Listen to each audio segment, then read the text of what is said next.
Hai semua, kita mulai ya persekutuan kita hari ini. Sebelum kita lanjut, aku mau persilahkan kalian dulu untuk saat teduh sejenak. Saat teduh dipersilahkan.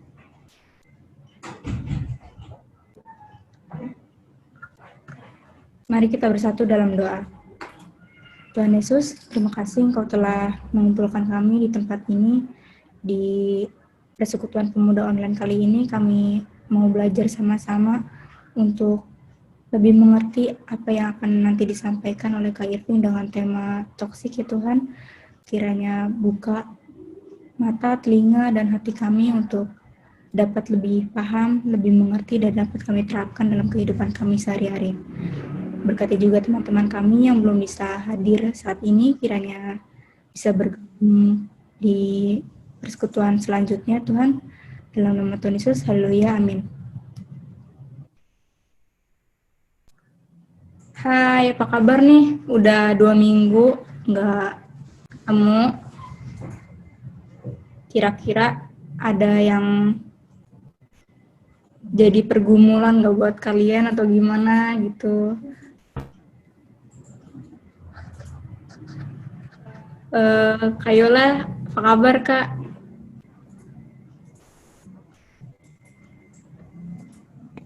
Kak siapa nih? Oh, manggil Kak Yoyo. Udah lama kita ketemu. Ya? Iya, nggak pernah ketemu nih. Oh iya, maaf. Budak masalahnya, maaf. Hai, kabar baik. Hai semua. Kangen aku nggak? Wow.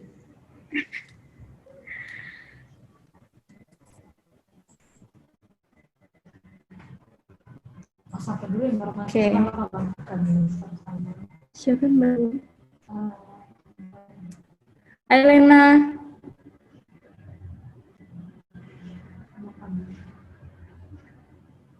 Ini ngeliatnya di mana?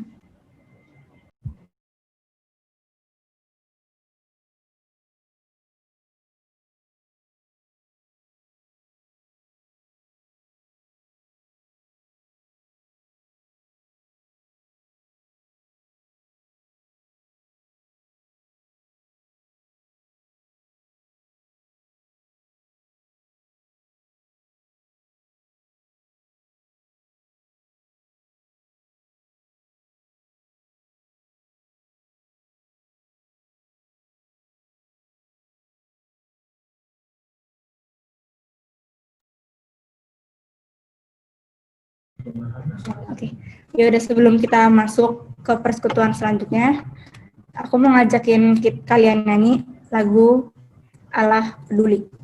Di mute dulu ya.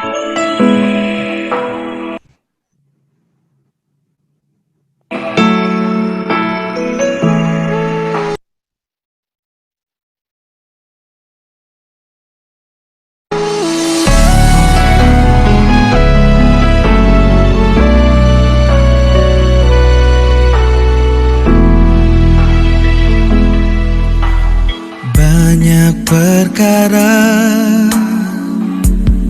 yang tak dapat ku mengerti.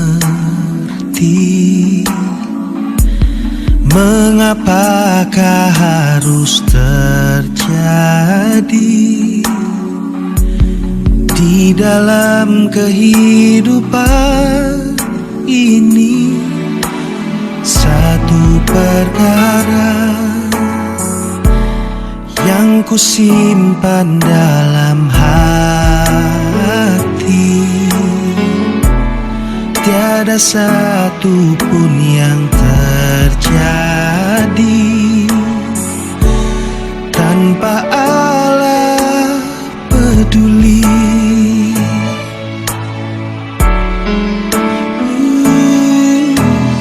Allah mengerti, Allah peduli segala persoalan yang kita hadapi. Tak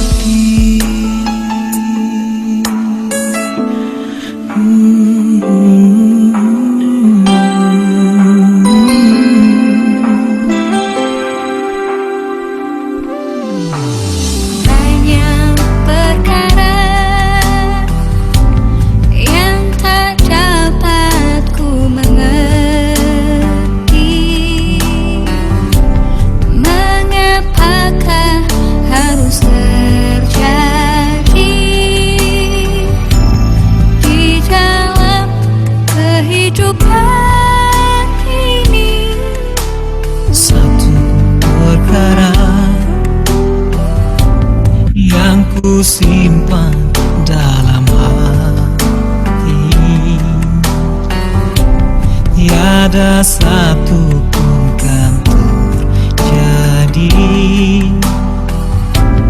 tanpa Allah peduli.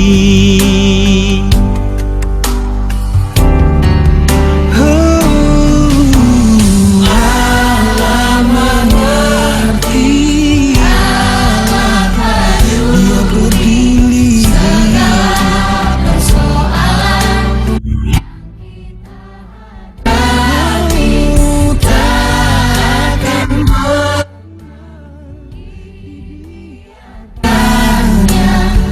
bergumul sendiri. Allah mengerti, Allah peduli segala persoalan yang tiap kita hadapi.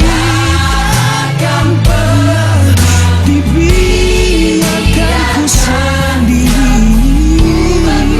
ku sendiri, sebab Allah mengerti. Takkan pernah dibiarkan sendiri, sebab Allah mengerti. Dia tak biarkanmu sendiri, sebab Allah mengerti.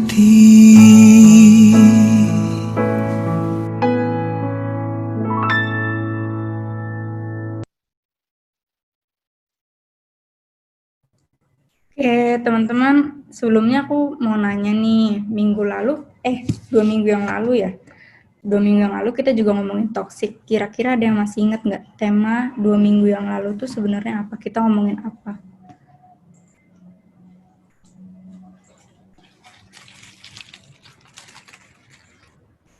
Ya udah aku kasih tahu. 2 minggu yang lalu itu kita ngomongin tentang toxic pasangan dan pertemanan. Nah, kalau minggu ini kita mau ngomongin tentang with self, yaitu dari entah yang dari kita atau yang ketanam di diri kita. Sebenarnya ini juga agak nyentil sih buat Hana sendiri. Tapi kalau buat dari kalian sendiri, ada yang pernah ngerasa nggak kalian nge-toxic atau kalian yang kena toxic? Ada yang boleh cerita?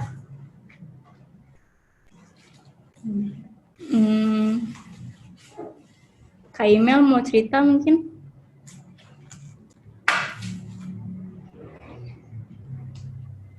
Apalah tiba-tiba.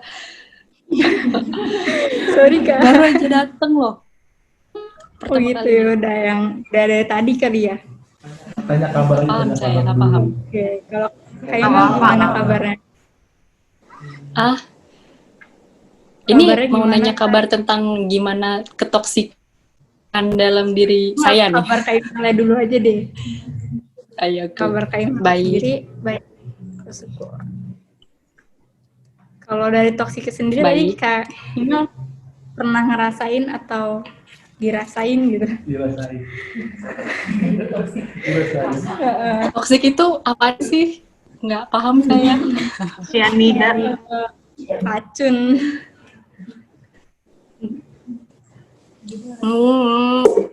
Gimana ya? Duh, jangan kenapa tiba-tiba ditanya langsung yang berat-berat gitu loh. Yang ringan boleh. Oke. Pernah merasa terluka?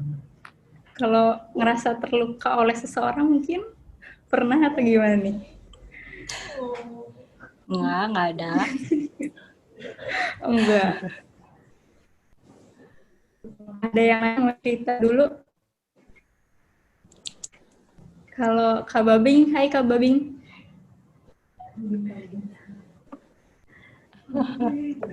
Kababing. Oh, mungkin dia lagi enggak ini. Suaranya ada. Oh, ada. Jadi nyari contekan. Sampaikan dulu. Suara gue gimana ya? Tapi suaranya Kak Babing enggak ada. Kecil Pak suaranya. Kurang kedengeran Kak. Udah maksimal, udah teriakan di sini nih. Tapi kedengeran sih.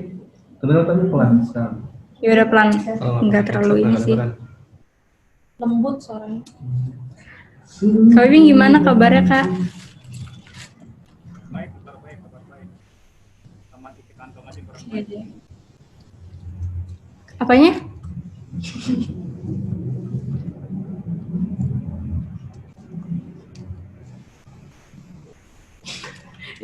Oh ya udah. Kalau gitu aku aja kali ya yang cerita tentang pribadi sih. Tapi sebenarnya udah kekubur lama, udah nggak mau diinget-inget. Tapi kayaknya di sini bakal keinget lagi gitu. Kalau aku dulu ngalamin toksik dan mungkin ini jadi pertama kalinya yang akhirnya bikin aku tuh nyampe sekarang kayak buat ngomong depan umum aja sebenarnya takut, malu. Kayak di sini juga aku sebenarnya takut, malu gimana gitu. Tapi ya udah mau nggak mau sih. Nah, dulu tuh pernah pas SD itu aku Kristen sendirian. Dan setiap hari Jumat kan ya kalau di sekolah umum itu mereka lebih sering apa ya? Jumatan atau apa sih ya? Kalau doa bersama gitu di bawah, di lantai bawah. Dan akhirnya aku sendirian di atas. Ntar kalau misalnya kayak mereka pada datang gitu, tuh pasti ngeledekin, sendirian, terus jadi ngerasa kayak nggak punya teman, terus ngerasa yang kok dikucilin gitu. Dan ya mungkin itu sih jadi pertama kalinya aku ngerasa takut sama yang mereka. Tapi ya aku jalanin aja nyampe kelas 6 dan SMP pun masih sendiri. Di SMA baru banyak yang seagama. Dan dulu juga pernah sih kayak kelas berapa ya aku lupa. Itu sampai dikerjain aku juga nggak tahu kenapa. Mungkin karena ngerasa kayak aku gabung sama anak-anak yang di belakang, terus yang masih kekurangan, aku coba kayak bantu-bantu kalau aku bisa. Dan di teman-teman aku di lingkupan itu mungkin nggak suka atau gimana, sampai akhirnya kayak dulu sekolah itu bawa sepeda, pulang sekolah sepedanya nggak ada, terus tau-tau ada di kandang monyet di atas, ya di rumah teman, terus taruh di kandang monyet. Dan itu aku ngerasa kayak yang langsung jadi minder sama orang-orang gitu. Tapi udah deh, nggak usah dipanjangin, takutnya keinget lagi. Thank you for sharing. Ya, dari kalian sendiri gimana? Untuk kayak Siapa ya? Pengen denger ceritanya. Di atas kan, Bang. Siapa ya? Niko deh. Niko Junior. Ih, ada kan? Saya. Terus ngapain? Ya kan pengen denger aja. We miss you, Nico. Duh. Terus ngapain nih? Aduh, bingung mau cerita apa. Cerita yang kemarin aja, Nik. Yang kemarin yang mana tuh? Jangan dong, itu jangan. Ih, pengen tahu, gue pengen tahu. Semua orang di sini pengen Nggak tahu. boleh lagi ibadah nih. Lagi ibadah tau, nggak boleh tau. Dulu juga pernah sih, tapi kalau SD sih nggak. Tapi pas SMK itu pernah gitu kan. Jadi kalau di SMK aku kan apa namanya, kalau tiap hari Jumat kan mereka pada pakai baju koko gitu kan ya. Terus Terus Iya. aku pakai baju putih juga, tapi bukan baju koko, baju biasa gitu. Terus kan kalau yang Kristen kan di perpus gitu kan, tapi waktu itu perpusnya lagi direnovasi gitu, jadi di luar. Terus sempat ada guru gitu yang negur gitu, kamu nggak sholat Jumat juga gitu kan. Terus sampai akhirnya kok saya disamain sama mereka gitu kan. Terus sampai akhirnya ada temen juga bilang, udahlah lu ikut gua aja gitu, nggak usah ke perpustakaan, ngapain sih, nggak guna gitu. Sampai ya udah sih, maksudnya ya sampai digituin gitu loh. Terus ya udah sampai sekarang semenjak waktu itu udah terbiasa sih, maksudnya mau mereka ngomong apapun ya dengerin aja gitu kan. Terus sempet juga waktu itu mau ngadain kayak kayak ngadain acara gitu di sekolah, tapi nggak boleh diadain gitu karena mayoritas di sana kan beragama Muslim gitu. Jadi ya kita harus menghormati mereka gitu. Jadi ya mau nggak mau kita ngadain acara kita sendiri, tapi bukan di dalam sekolah gitu. Jadi ya harus ke luar sekolah gitu. Jadi harus ke tempat lain gitu. Jadi kayak merasa, wah kok diginiin sih, harusnya kan bisa diterima dengan baik gitu loh. Tapi malah seakan-akan niat baik kita untuk mengadakan acara itu di sekolah, tapi malah ya udahlah, malah malah nggak diterima dengan baik gitu sih. Efeknya ke kamunya itu gimana? Efeknya kalau minder sih enggak, tapi sempat sedih gitu loh. Jadi sempat kayak nanya sama Tuhan, kok gini sih gitu kan. Padahal kan niat aku kan maksudnya di situ ya sekolah gitu loh. Berarti omongan mereka itu enggak benar-benar yang tertanam di ke kamunya gitu, enggak ya? Ya Masih ada, enggak. kamu masih punya jalan keluar sendiri. Yoi, benar. Oke, thank you Niko. Sama-sama. Ya udah, sebelum lanjut dengerin firmannya. Ya? Ya kayak Kak Remon ya? Ya, yes, betul. Yes, betul aku. Enggak. Gue pengen men-sharing juga sih sebenarnya. Tadi karena agak berpikir juga sih mau sharingin apa enggak, tapi akhirnya ya udah deh gue pengen sharing juga deh. Oke, boleh. Masih gue pengen sharing mungkin lebih ke kayak menurut gue ini sih kayak toxic yang ke diri gue sendiri sih jatuhnya. Karena gue pribadi sering banget ngerasa kalau misalkan gue tuh sometimes kalau ngelakuin sesuatu, kalau itu salah, even itu bukan kesalahan gue harusnya, cuma kadang gue merasa kayaknya gue deh yang salah, atau kayaknya ini harusnya bisa bagus deh kalau gue lebih maksimal.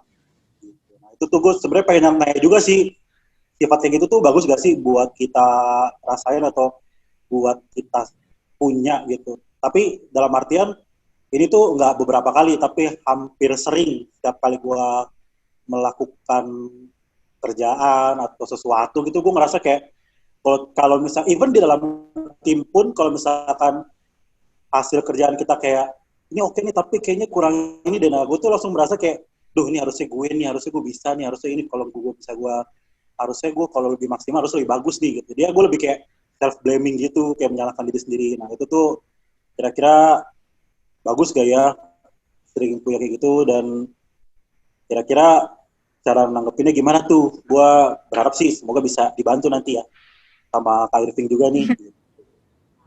Thank you, Hana. Ada lagi yang mau sharing? Nggak ada, ya udah. Sebelum dilanjut sama Kak Irving, aku mau ngajak kita buat baca satu nas. Itu dari Markus 7 ayat 20 sampai 23. Katanya lagi, apa yang keluar dari seorang, itulah yang menajiskannya. Sebab dari hati orang, timbul segala pikiran jahat, percabulan, pencurian, pembunuhan, perzinahan, keserakahan, kejahatan, kelicikan, hawa nafsu, iri, hujatan, kesombongan, kebebalan, semua hal-hal jahat ini timbul dari dalam dan menajiskan orang. Oke, Kak, boleh langsung lanjut aja kali ya ke firman. Aku serahin Kak Irvi. Oke. Thank you, Han. Ya. Stop share. Han boleh stop share. Gua share screen. Oke, teman-teman, selamat sore. Shalom.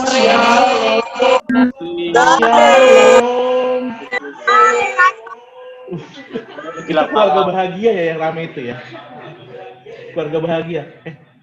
Bapak teknisi, saya minta tolong gimana caranya supaya Belum video belum kan? belum. Ini sama ini. Optimis. Dia Oke. Mau diapain sekarang? Nah, biar keluar tenang. Oke teman-teman, sebelum kita ngobrol bareng soal toxic ini, gue pengen membuat ini 2 arah. Jadi feel free untuk potong, raise your hand, dan sharing. Karena ini apa ya? Satu yang berat teman-teman sebenarnya dan penting. Kenapa berat? Karena seringkali kita menaifkan, menganggap ini nggak ada, kubur dalam-dalam. Nggak boleh orang tahu. Yang kita lupa adalah itu luka.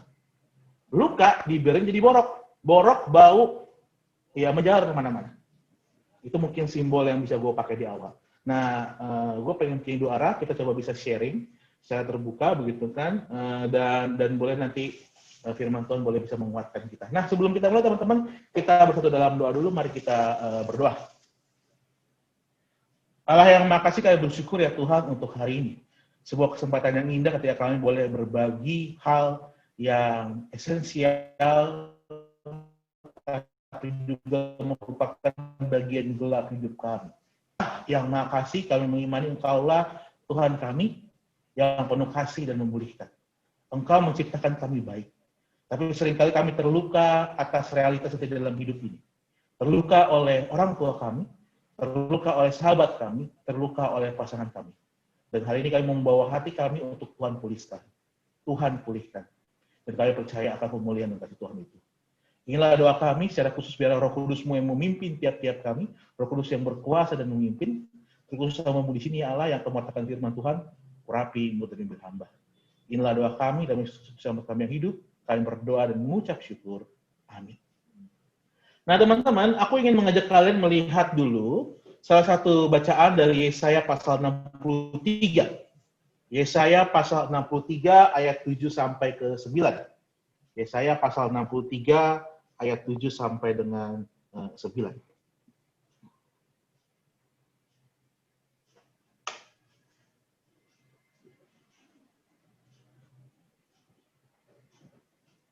Teman-teman, aku akan membacakan ini untuk kita semua.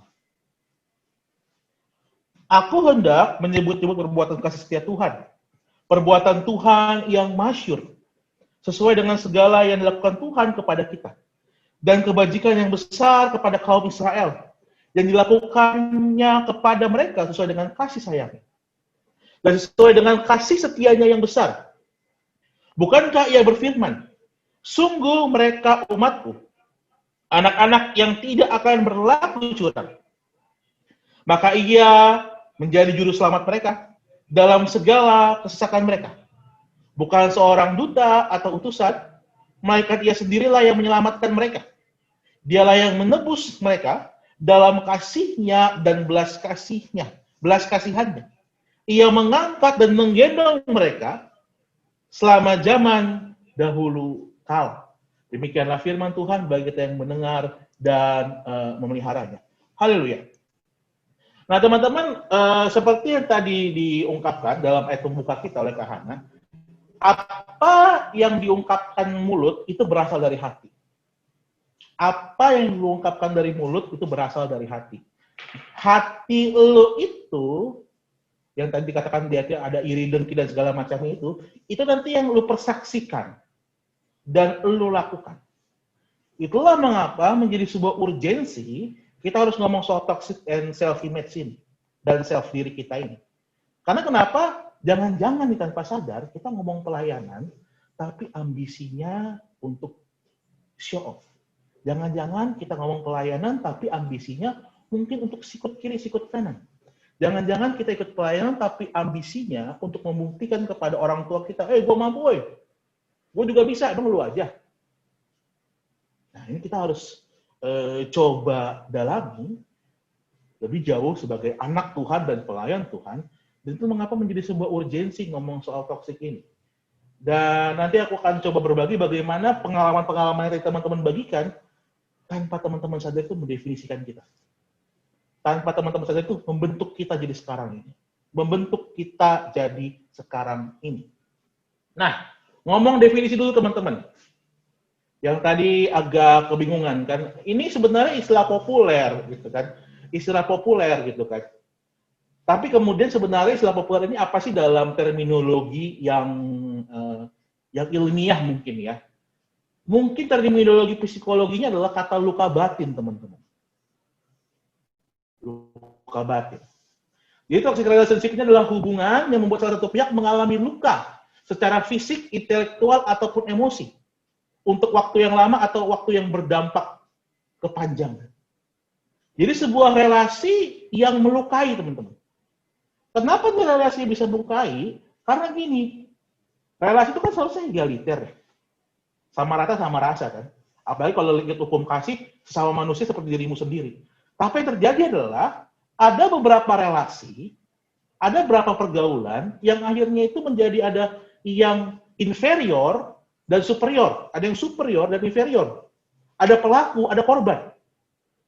Saya tekankan sekali lagi, ada beberapa relasi yang akhirnya menjadi sebuah relasi yang ada yang superior, ada yang inferior, ada yang kuat, ada yang lemah, ada penindas, ada tertindas. Ketika relasi ini tidak menjadi sebuah relasi yang egaliter, toksik pasti terjadi atau mungkin terjadi. Tekankan sekali lagi secara definisi ya. Ketika relasi yang lo bangun tidak egaliter kepada siapapun itu, kepada orang tua lo, kepada saudara lo, kepada pacar lo, pada bos lo bahkan mungkin atau bos lo dengan lo, tidak egaliter, maka yang terjadi adalah kemungkinan besar akan menjadi toksik. Akan ada yang dikontrol dan dikontrol, akan ada yang diperintah dan memerintah, akan ada yang dikuasai dan ditaklukkan. Aku tekankan sekali lagi, akan ada yang dikuasai dan ditaklukkan. Maka bayangkan kalau itu dibawa dalam pernikahan, wow, bisa jadi neraka, work from home jadi work from hell kan? Iya kan? Bayangkan ketika lu punya pasangan kayak begitu gitu, work from home jadi work from hell kan? Emailnya raise hand, ada yang pengen boleh berbagi? Boleh ya di unmute silakan. Sorry Kak, sorry. Aku mau nanya, egaliter apaan? Aku pencet. Okay. Enggak. Egaliter apaan? Egaliter sama rata. Egaliter sama rata, sama rasa lah. Sama rata, sama rasa. Itu doang kok. Oke, itu ya. Ya, oke. Jadi, harusnya hubungan itu egaliter. Tadi Emilia katakan sama rata, sama rasa. Nah, gitu. Nggak boleh ada bertingkat. Gitu kan, begitu. Nah, yang terjadi adalah, kalau dengan toksik itu ada hubungan yang ini. Tuan sama hamba. Nah, gitu. Tuan nama hamba gitu kan, permisi dorong gitu segala macamnya. Ini yang terjadi dan menjadi awal sebuah hubungan yang toksik itu. Maka teman-teman tadi sih sebenarnya kita udah banyak berbagi ya. Cuman teman-teman gue akan mau mencoba ajak kalian berbagi untuk kita akan mencoba banyak melihat ke dalam diri kita, gitu kan. Apakah kita melihat diri kita seperti relasi tadi itu? Toksik ini bukan hanya bicara soal aku dan orang lain ya, tapi aku dan diriku sendiri. Bisa loh. Me and myself. Me and myself melihat bahwa myself ini lebih rendah dibanding yang lain. Myself ini tidak setara dengan yang lain. Myself ini cuma hamba, daulos. Myself ini cuma budak. Bisa loh ada gambaran seperti itu. Itulah mengapa di bagian pertanyaan pertama, bagian sharing kita pertama ini, gue pengen nanya teman-teman. Nggak tahu kelihatan apa kagak ya. Menurut teman-teman, botol gua ini, harus gue bilang Indonesia gelas sih, tapi gue bawanya botol. Botol gua ini half empty apa half enough?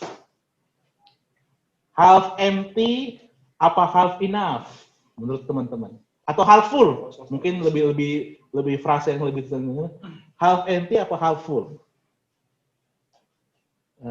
Admin silakan buka mic-nya, bebas.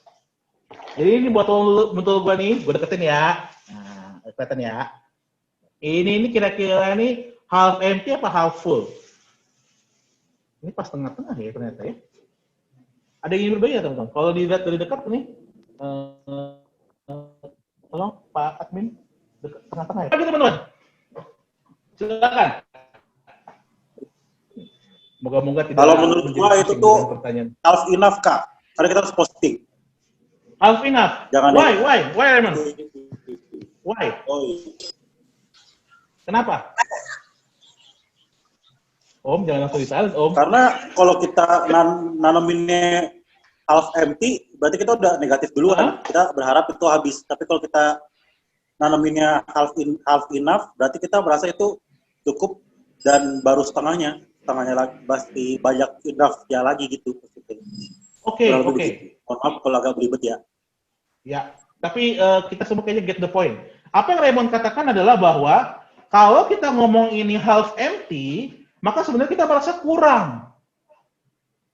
Kita merasa kurang. Nah, kalau kita bisa mengatakan ini half enough atau half full, maka sebenarnya kita berkecukupan. Ada tanggapan kah dengan pernyataan itu, atau ada bantahan ke atas pernyataan itu, teman-teman? Monggo, silakan. Halo Kak Irving. Ya, kayaknya kita jauh ya. Kalau dari saya sih kayaknya melihat bahwa half empty.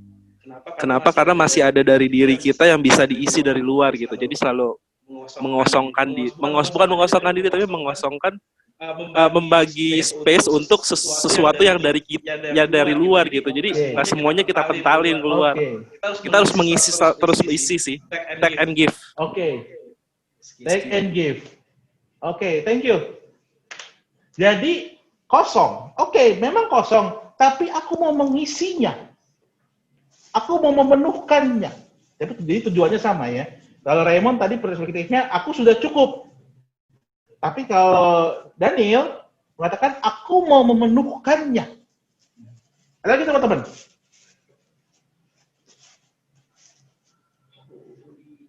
Ada lagi ya? Satu orang lagi bebas.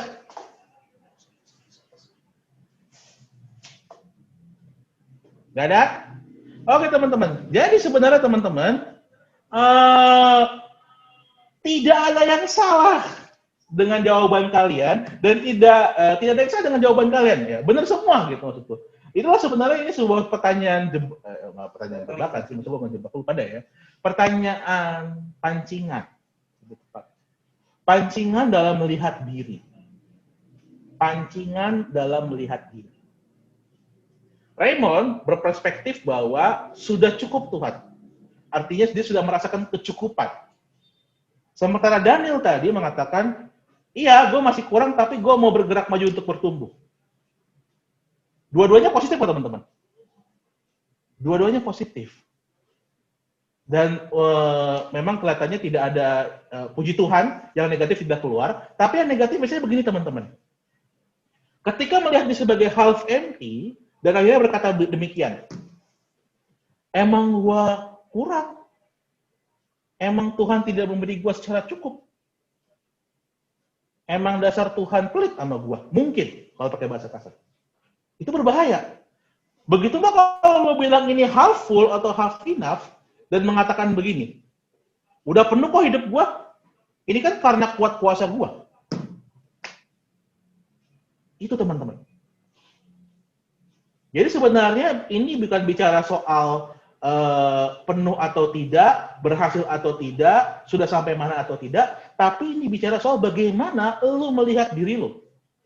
Apakah lu melihat diri lu sebagai imago Dei tadi, ciptaan Tuhan tadi, yang berharga, atau lu melihat diri lu sebagai seorang yang worthless, atau insecure. Nggak tahu teman-teman, apakah yang setelah tahap ini, Gue tadi bilang kita dua arah aja ya. Ada yang pengen berbagi lagi nggak? Terutama soal dua kata kunci ini nih, worthless dan insecure. Ada yang pengen berbagi lagi nggak? Bebas. Siapa kira-kira? Kak Raymond tadi udah ya? Daniel udah. Siapa yang... Neil! Lu ada suara siapa, Neil? Siapa buat berbagi, Neil? Kira-kira, Neil? Bentar, mau cari dulu kali. Siapa, Neil? Siapa, Neil? Cari dulu. Yang udah banyak pengalaman kayaknya nih. Udah banyak pengalaman. Mungkin Yesi kali ya? Mungkin Yesi. Oke, Yesi. Seseorang yang gua masih gagal menggalinya. Ayo Yes, you can do it.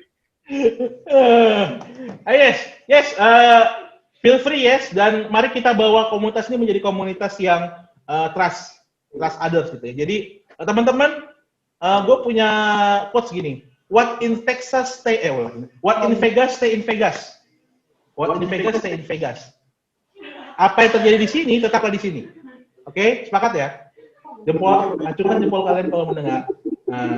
What in Vegas, stay in Vegas. Jadi kan tadi beberapa teman udah sharing nih. Nah, gue pengen berkonsep bahwa what in Vegas, stay in Vegas. Apa yang kita sharingkan di sini, tetaplah di sini, gitu ya. Yes? Oh. Santai bu. Oh iya. Suara saya memang begini bu, ya bu.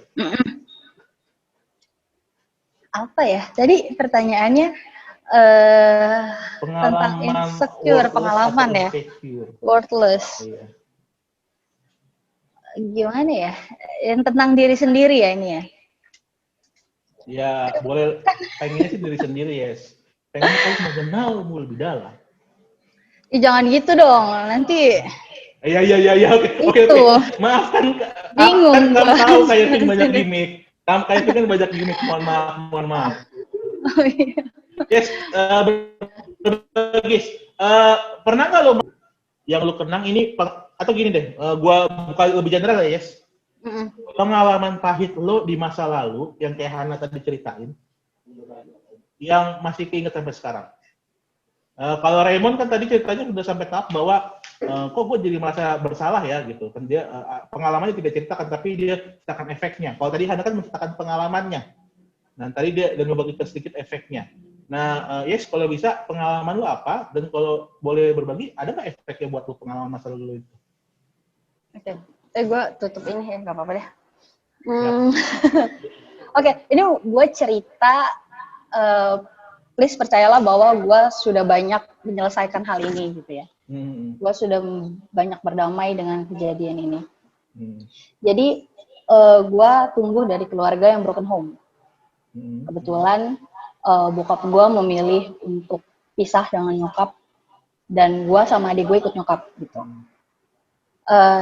Dan singkat cerita, waktu gue lulus SMP, setelah sekian lama gak berhubungan lagi sama bokap gue ngubungin gue untuk minta gue deket sama dia lagi.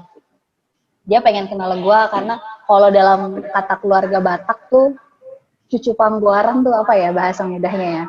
Gue cucu pertama ya, dan bokap gue anak pertama, sehingga keturunannya itu pakai nama gue gitu. Ya, anak perempuan pertama, cucu perempuan. Ya, gitu. Dan keluarga dari gue kan marga gue Hutahayan, berharap bahwa mereka mengenal sosok Mama Yesi ini gitu, karena kan gue dibawa sama nyokap gue sama adik gue gitu. Terus dia minta gue untuk sekolah di depan keluarga dia, maksudnya di keluarga Hutahayan gitu. Gue ikut ke mayoritas membernya Hutahayan, yaitu ada di Siantar. Dia minta gue untuk sekolah di sana dan kenal Hutahayan lebih dalam. Karena dia katakan kamu itu pangguaran, dan ya bagi gue itu nggak masalah gitu, karena oh ya gue punya marga itu, dan sebagai ya memang punya nama itu, dan gue merasa gue juga dari kecil kan Batak, tapi nyokap tetap ngasih nilai itu, dan gue juga pengen cari tahu gitu. Tapi sebenarnya misi gue bukan itu. Misi gue ingin mencari tahu kenapa mereka berpisah di masa lalu. Ada kejadian apa, kenapa mereka harus pilih pisah gitu. Kata kunci yang ingin gue cari hanya itu. Gue sebenarnya gak begitu peduli dengan adat istiadat yang ada, karena bagi gue itu hanya sebuah nama yang karena gue turunan dia gitu. Itu bagi gue marga itu seperti itu. Pergi gue dengan gak kenal siapapun di keluarga bokap gue pergi ke kota Siantar. Gue gak pernah tahu bokap gue dari kecil sejak umur gue 3 tahun. Gue juga gak kenal kakek nenek gue di sana, gue gak kenal tante gue sama om gue di sana. Dengan gue sendiri, gue pergi ke sana, gue ikut sama opung dari bokap gue, dan gue hidup di sana 3 tahun. Awalnya kenapa gue setuju gue berangkat ke sana, bokap gue janji ingin ketemu sama gue. Dan itu adalah doa yang selalu gue ucapkan sejak gue SD sampai gue SMP. Tuhan, kalau papa ada, please kasih tahu wujudnya dia. Gue nggak bilang gue sependoa itu, tapi gue mulai kenal Tuhan karena dia jawab doa gue. Tiba-tiba dia nelpon gitu loh, itu nggak ada angin, nggak ada apa. Dia nelpon, Yesi, ini papa gitu. Wow, itu kayak, ya Tuhan, doa gue selama ini dijawab gitu. Akhirnya gue pergi ke sana, gue ingin kenal dia. Tapi cerita sedihnya adalah 3 tahun gue di sana dia nggak pernah ketemu sama gue. Dengan berbagai alasan, dengan berbagai konflik, gue mulai cari tahu, gue mulai kenali dia. Oh ternyata pertanyaan gue tentang kenapa mereka harus pisah, karena yang satu mereka udah nggak sejalan gitu. Mungkin saat masa indah mereka sampai adik gue dan adik gue memang baik-baik saja, tapi ketika ada masalah diterpa, mereka nggak bisa selesaikan itu, dan daripada saling merusak gitu kan, jadi nyokap gue sama bokap gue pilih kayak yaudahlah pisah gitu. Dan nyokap gue bersikeras bawa gue dan adik gue. Di situ kenapa gue pengen sharing teman-teman, gue merasa bahwa ikatan anak sama orang tua pun gak segitu bisa dipercayanya gitu. Itu yang bikin gue sampai sekarang, bahkan sama sekeliling gue pun, oh gue percaya sama mereka, tapi jangan minta gue terlalu dalam sama kalian, karena gue takut pahit lagi gitu. Bukan berarti gue gak bisa diajak kerja sama atau dalam hal apapun, tapi gimana bilangnya, bukan gak percaya, tapi gue lebih hati-hati. Ya, udah terluka. Gue punya banyak benteng, gue punya banyak seleksi untuk lu masuk ke hidup gue, gitu jadinya. Bahkan sampai sekarang nyokap gue pun, gue sering bilang, gue punya prinsip sendiri gitu mah. Bukan berarti gue harus sama kayak mama, tapi biarkan gue hidup dengan cara gue, dan percayalah gue punya hidup yang baik gitu. Gitu sih. Gue nggak tahu ini namanya toksik atau bukan.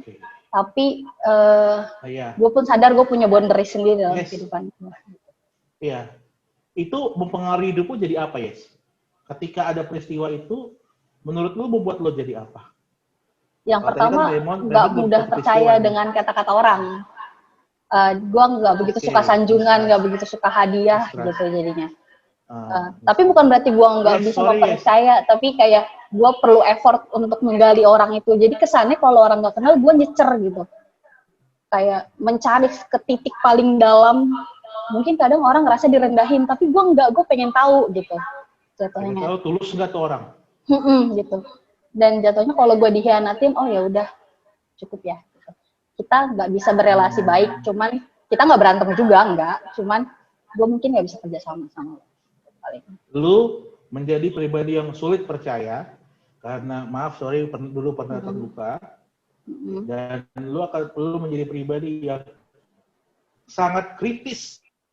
Iya, gua harus mencari 1001 alasan supaya gue percaya sama orang. Niatnya tulus. Okay. Thank you, yes. It's great to hear your sharing. Dan I hope, dan gue berharap ini meringankan, karena sepengetahuan gue dan yang gue alami pun juga sharing meringankan teman-teman. Nah, oke. Buat maksudnya gue cerita kali ini karena gue merasa gue sudah selesai banyak dengan hal ini. Gitu. Dan lu puji Tuhan udah selesai ya? Oh, gue percaya gue udah selesai dengan ini karena gue punya banyak teman-teman yang bantu gue juga untuk selesai dengan ini, dan mereka pun percaya gitu dengan gue. Gue ceritakan ini karena gue merasa gue udah selesai. Memang belum pulih kayaknya 100%. Ada step-step yang harus gue lalui, tapi gue udah banyak selesai dengan ini. Oke, it's good. Progress. Memang Perjalanan iman itu never ending story, teman-teman. Dia perjalanan yang tidak akan selesai. Perjalanan seumur hidup. Thank you, Yes. Itu sangat dalam. Dan sangat, maksud gue, memang itu yang gue harapkan dalam arti bisa membantu teman-teman juga untuk melihat dinamika di masa lalu saya membentuk saya seperti ini. Nah, teman-teman coba lihat perasaan ini. Trait-trait ini. Curiga, malu, takut, kebingungan, inferior, merasa bersalah, terisolasi, tak berharga, insecure, denial. Ada nggak rasa-rasa ini dalam hidup kalian? Ada. Dan Yesi menekankan, nanti coba di apa namanya, diangkakan mana the powerful one rasa ini. Nanti coba ya, curiga, malu, takut, kebingungan, merasa bersalah, inferior, terisolasi, loneliness, tak berharga. Dan denial, nanti ada satu slide lagi yang akan menunjukkan lebih komprehensif.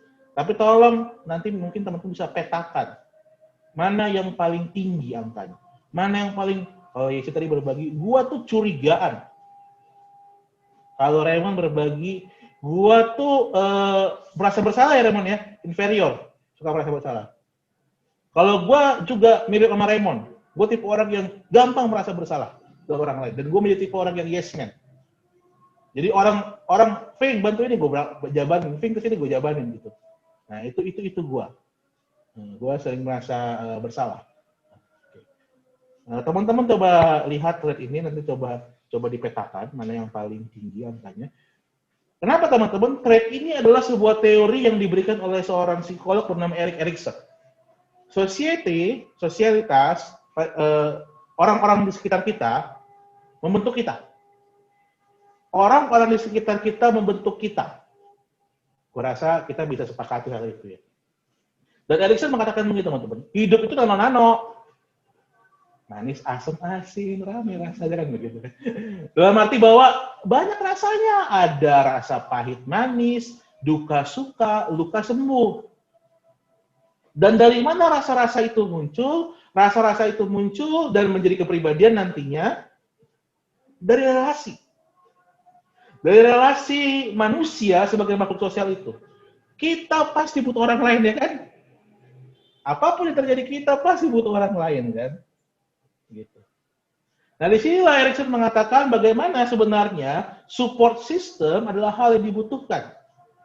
Itu bisa berbentuk itu bisa berbentuk keluarga, itu bisa berbentuk pacar, sahabat, itu bisa berbentuk rekan pelayanan, itu bisa berbentuk komisi dan segala macamnya. Support system sangat digunakan untuk supaya pertumbuhan emosional atau trait atau kepribadian itu menjadi kepribadian yang baik.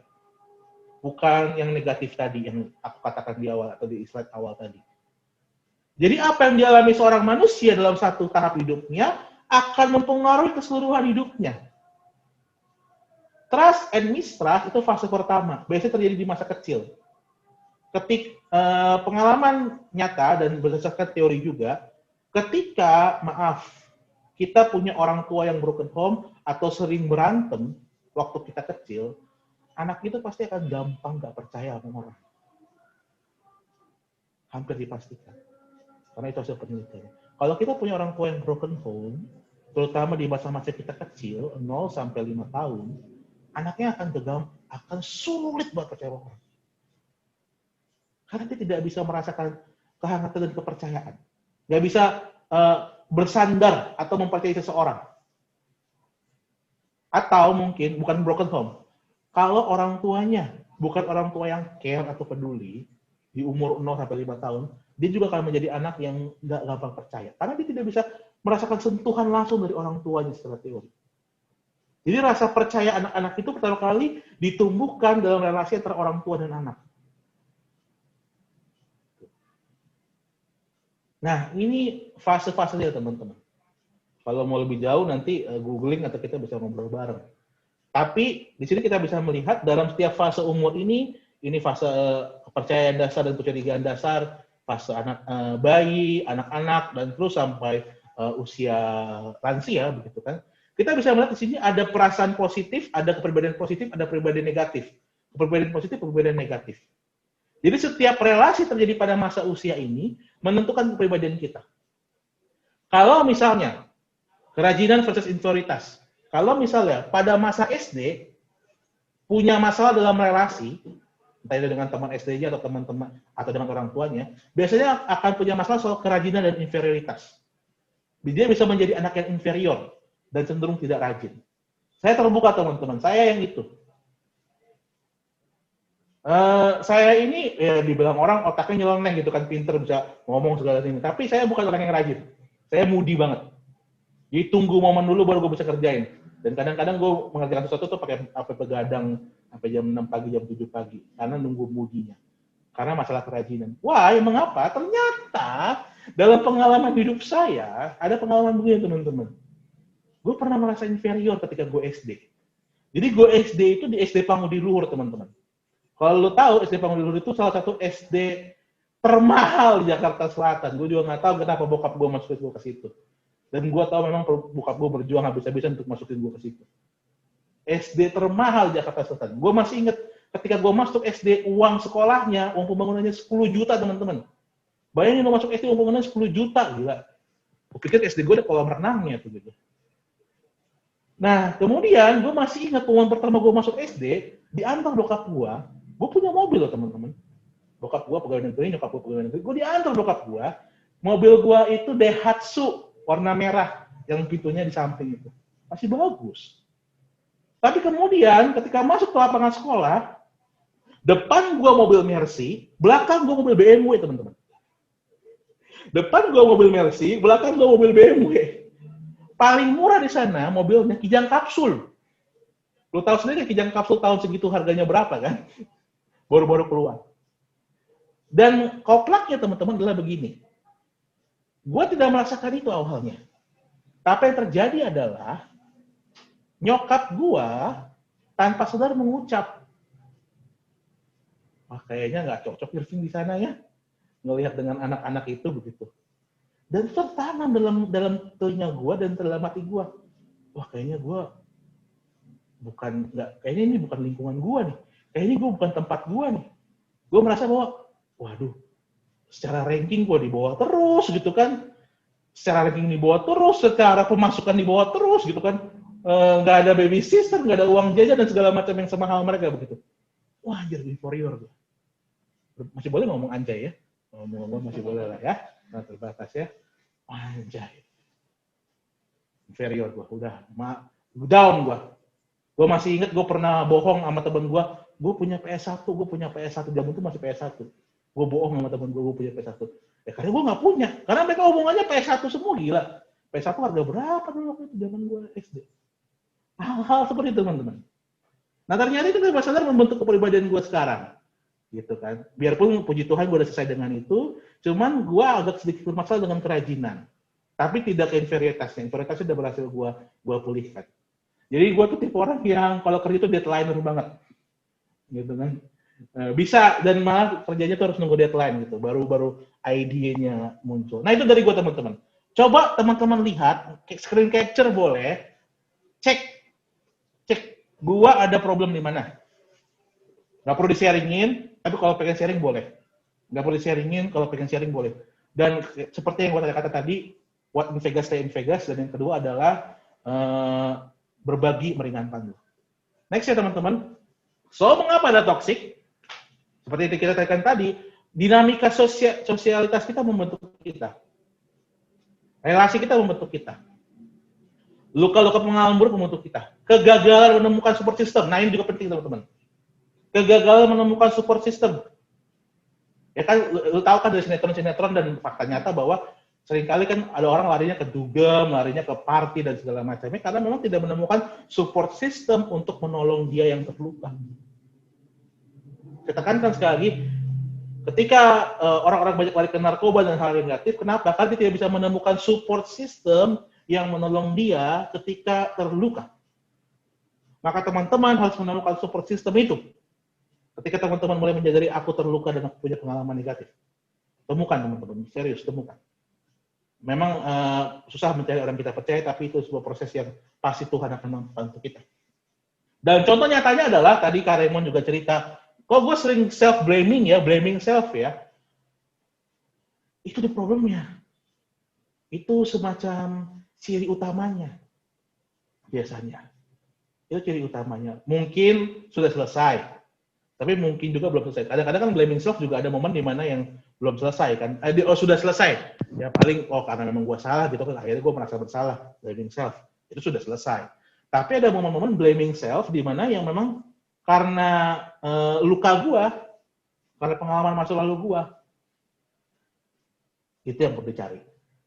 Nanti di screen capture aja ini ya, sambil coba di cross check ke masing-masing pengalaman hidupnya, di mana problemnya, di mana pernah merasa berat, gitu. Atau paling gampang gini, di antara yang negatif ini kecurigaan, malu-malu, ragu-ragu, kesalahan, inferior, nanti ada penjabarannya. Kalau kalian bingung arti katanya bisa kayak gua, stagnasi, putusasaan. Coba lu lihat mana yang nilainya paling tinggi. Atau tadi pengalaman tadi yang awal, yang lebih sederhana tadi di awal tuh, yang ini tadi, nah lu lihat mana yang paling tinggi. Nanti kita coba temukan bersama problemnya di masa apa, di fase apa, traits apa. Nah, teman-teman dulu bagaimana nih? Gua mau kembalikan kepada dasar Injilinya. Apa? We are broken yet beloved. Udah selesai. Iya, kita rapuh, kita fana, kita rusak. Kita punya luka batin segala macamnya, tapi ingat kita dicintai olehnya. Ya kan? Tuhan mencintai kita kan? Allah adalah kasih. Yang terlebih dahulu mengasihi kita dengan mengutus anaknya yang tunggal Tuhan kita Yesus Kristus. Itu pernyataan iman kita dan itu simbol cinta. Aku tekankan sekali lagi. Allah adalah kasih dan dia mengutus anak yang tunggal Tuhan kita untuk menyelamatkan kita. Itu pernyataan iman dan simbol cinta. Jangan lupa bagian simbol cintanya. Jangan cuma di logis doang, oh iya, gue orang Kristen percaya itu. Tapi rasakan cintanya bahwa Tuhan mencintaimu sampai merelakan anaknya untuk mati bagimu. Itu yang penting, teman-teman. Rasakan cintanya. Itu yang mahal. Mungkin kita semua pernah berpacaran, pernah punya orang tua, tapi tidak merasakan cinta. Itu yang berbahaya, kan? We are broken, yet beloved. Kita memang rapuh, rusak. Tapi kita dicintai olehnya. Dan yang terpenting adalah seperti yang tadi disampaikan dalam judul kita, dan yang teman-teman pengurus rumuskan, we are imago Dei. Serupa dan segambar dengan Allah. And that's enough. Kita adalah imago Dei, serupa dan segambar dengan Allah, dan itu cukup. Itu cukup kok. Dan jangan cari di tempat yang lain. Carilah dengan Allah. Kan kita kata saya lagi sebelum masuk kita putus. Jangan cari tempat lain. Carilah bersama Allah. Carilah bersama dengan orang tuamu mungkin. Kalau mungkin carilah bersama dengan rekan persekutuanmu, sahabatmu. We are imago Dei. Yang artinya hakikatnya serupa dan segambar dengan Allah. Yang artinya diciptakan baik, teman-teman. Diciptakan baik. Mungkin tidak sempurna ya, tapi baik. Maybe ada kurangnya, ada lukanya, tapi baik loh diciptakannya. Dan itu yang harus kita hidupi, teman-teman. Pada lagu ini enggak? Yesus sayang padaku, Alkitab mengajarku, walau ku kecil lemah, aku ini miliknya. Nyanyi masing-masing ya. Siapa tahu katanya kan ini.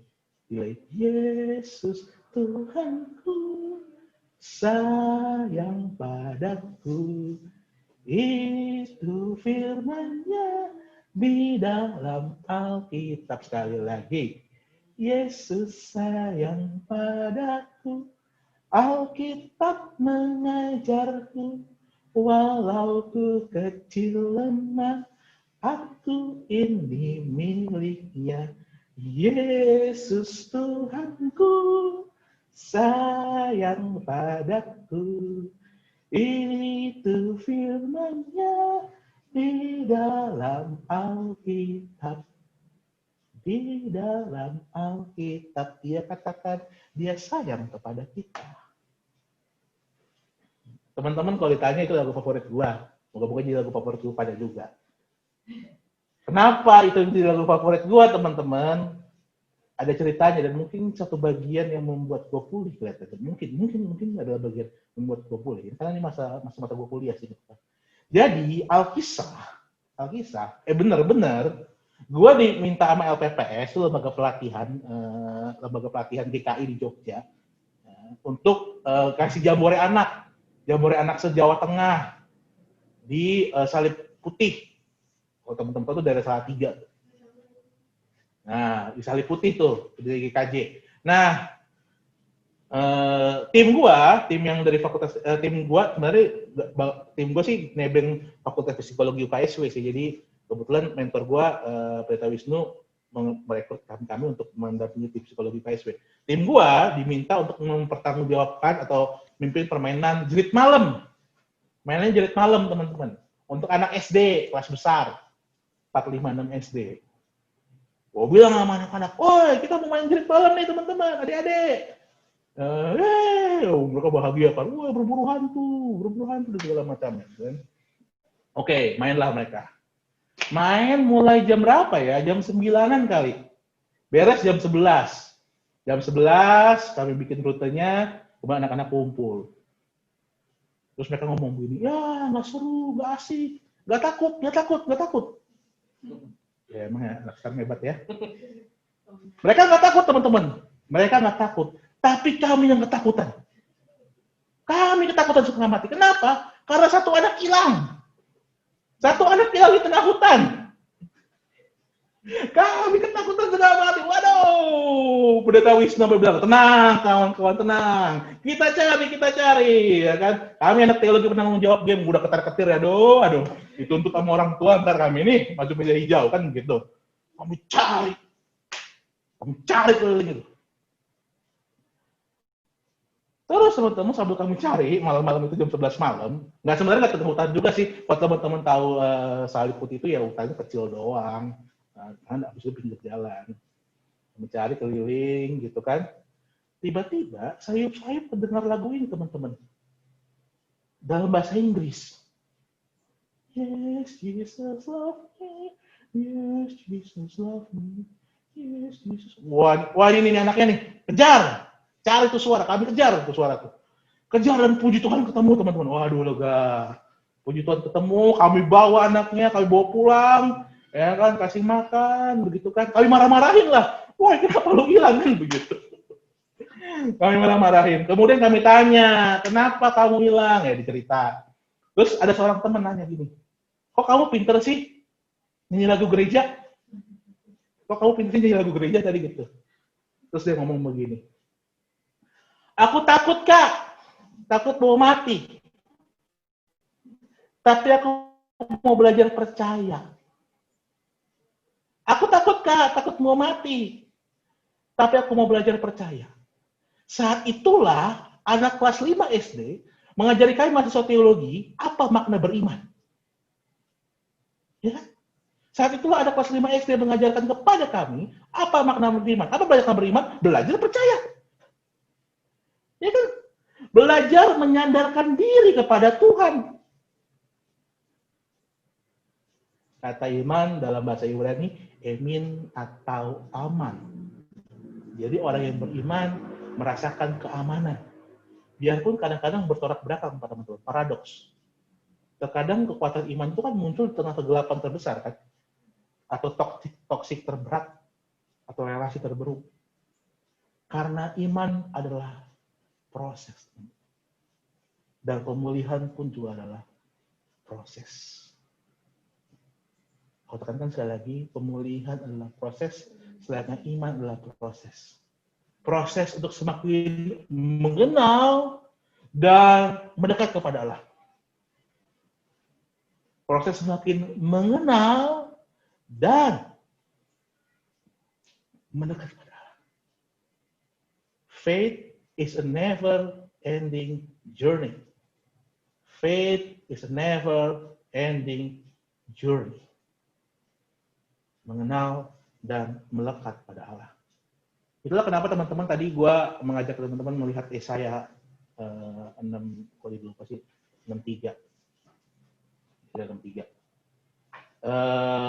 kitab yang berisi ketika bangsa Israel masih dalam masa pembuangan, masih dalam kehancuran. Jadi luka batin itu bukan luka batin satu orang, bukan luka batin keluarga, luka batin satu bangsa. Dijajah, ditindas, menjadi inferior, menjadi takut, dan menjadi mungkin lupa kepada Allah. Tapi kemudian bangsa ini dijanjikan pemulihan oleh Allah. Dan bangsa ini bersyukur atas pemulihan itu. Teman-teman bisa baca sendiri. Tapi aku ingin menekankan pada ayatnya yang ke-9, bagaimana Allah menjanjikan akan memerdekakan mereka, menebus mereka, menyelamatkan mereka. Ayat 9, memerdekakan mereka, menebus mereka, menyelamatkan mereka, memulihkan mereka. Ayat 9 ini teman-teman, ada satu kata yang menarik. Ia mengangkat dan menggendong mereka. Ia mengangkat dan menggendong mereka. Dalam banyak penafsiran, ini adalah bentuk kasih Allah yang disimbolkan sebagai seorang orang tua. Kasih Allah yang disimbolkan sebagai seorang orang tua. Dan teologi Allah sebagai orang tua, atau pemahaman iman Allah sebagai orang tua itu, diimani bangsa Israel, khususnya di kitab Yesaya, secara khusus. Yesaya 46 ayat ketiga juga mengatakan hal yang sama. Sifat orang tua yang melindungi anaknya. Hai orang-orang yang, ini aduh kepotong. Ada. Gimana ya? Ini. Oh ya, sip. Maaf ya teman-teman ya. Hai orang-orang yang kudukung sejak dari kandungan, hai orang-orang yang kujunjung sejak dari rahim. Allah yang maha rahim, Allah yang mencintai, Allah yang menjaga dan merawat, selayaknya perjuangan ibu 9 bulan menjaga anaknya. Allah sebagai orang tua berarti Allah yang secara utuh, dekat, menjaga kita. Dia Bapak kita. Dan dia juga ibu kita. Teman-teman, kita mengungkapkan doa Bapak kami bukan karena Allah punya penis ya gitu ya. Bukan teman-teman. Kita mengungkapkan doa Bapa kami karena kita merasakan dia selayaknya orang tua kita. Dan dia punya karakter selayaknya seorang ayah dan ibu. Orang tua yang utuh. Itulah mengapa teman-teman, kalau memang teman-teman merasa tidak menemukan figur orang tua, ingatlah firman Tuhan bahwa Allah itu mau menjagamu seperti seorang orang tua kepada anaknya. Dan mungkin ini memang yang seringkali kita lupa ya ketika ada perhubungan banyak yang terjadi gitu. Ini Allah ini orang tua kita loh, yang mau menjaga kita, melindungi kita. Ya mungkin di sini belum ada yang hamil ya, dan jangan lihat saya juga, saya bukan hamil teman-teman, ini lemak kan begitu. Tapi kalau teman-teman ingat pernah nonton film Korea atau apapun tentang kehamilan begitu kan, bagaimana pasangan itu menjaga baik-baik anaknya. Kudukung sejak dari kandungan. Kudukung sejak dari kandungan. Pasangan itu menjaga anaknya begitu hebat, janinnya itu begitu hebat. Gizinya diberikan dengan baik. Perlindungannya 24 jam. Itu Allah untuk kita. Gizinya diberikan dengan baik, perlindungannya 24 jam. Maka saya kembalikan lagi ke fase yang sederhana, yang tadi saya gaungkan di awal, God is love. Allah adalah kasih. Teman-teman nanti silakan baca 1 Yohanes 4:4, 1-12. Boleh dibaca pribadi dan dibaca berulang. Allah adalah kasih yang mencintaimu terlebih dahulu. Ya kan? Dia mencintai kita terlebih dahulu kan? Tanpa syarat. Allah adalah kasih yang mau berkorban untukmu melalui Kristus. Dia mengorbankan dirinya sendiri. Pribadi sang anak itu. Dia tidak mengorbankan orang lain. Woi lu, pergi lu, jadi ajudan gua, korban. Enggak, dirinya sendiri yang datang. Bukan ajudannya, bukan anak buahnya, bukan utusannya. Dia pribadi sendiri yang hadir mengorbankan diri. Allah mencintaimu sampai terluka. Dan menerimamu biarpun terluka. Katakan saya lagi bagian ini ya. Allah mencintaimu sampai terluka dan menerimamu biarpun terluka. Jangan kan terluka mati kan Allah buat kita kan. Jangan kan terluka mati kan Allah buat kita karena cintanya. Dan menerima-Mu biarpun terluka. Cintanya lah yang menjadikan kita imago Dei yang utuh. Cintanya lah yang menjadikan kita imago Dei yang utuh. Ya teman-teman, kalau lu punya worthless, patahkanlah itu. Karena kamu berharga. Ya kan? Ketika kau mencintai seseorang kan kau berjuang kan. Gak mungkin kau mencintai atau memperjuangkan cinta untuk orang yang tidak berharga kan. Ketika kau insecure, dobraklah. Kembali lagi, dia mencintaimu. Dia yang mengamankanmu. Selayaknya seorang ayah dan ibu. Ketika kau merasakan toksik dan luka, Allah ada dalamnya. Karena dari kandungan dia ada menjagamu. Seperti dikatakan Yesaya. Karena dikatakan di Yesaya tadi di ayat ke-9, bagaimana dia menggendong kamu. Allah ada dalamnya. Percayalah. Maka kamu berharga. Maka kamu dicintai. Dan pertanyaan terpenting, maka maukah kamu merasakan kasih Allah itu? Maka maukah kamu merasakan kasih Allah itu? Aku ingin menunjukkan sebuah video teman-teman. Loh, moga-moga tidak ini ya, tidak delay ya. Mengenai, tebak sendiri dah mengenai apa. Tapi tentang kebahagiaan.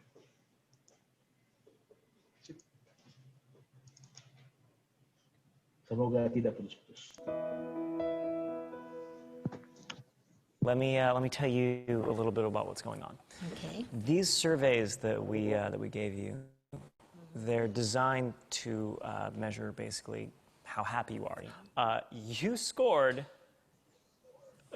a perfect score, higher than anybody that we've given this test to since we've been doing this. It's really quite remarkable. Good. I think we're all anxious to know, why do you think that is? Well, I'll give you a very brief little summary of what I do every morning when I wake up. I wake up and I say, this day I choose to be happy, well, and complete. That's first. I thank God for letting me get up. Then I thank God for the fact that I have running water in a toilet. I have soap. I have toothpaste. There are people in the world who don't have any of those things. And for food. Because sometimes we get them, I don't think I can make it today, I don't think I'm going to. But we have to realize that we are truly blessed. Then I thank God for peace in my house. I have a peaceful house, and I meditate. And then after I meditate and have my prayer, I just say, okay, God, how may I serve you today, and who can I help today? And finally, I watch cartoons. And when I watch the cartoons, I wait for the answers, I just ask. And that's a very happy, beautiful day for me, because I don't have any, cartoons never have a problem. There's always an end to it, right? Something good happens at the end, and I have several cartoons that I watch until my day begins. And so therefore, I don't have an attitude. I'm glad to be here. I think you just told us in 2 minutes more than any of the studies we've looked over have.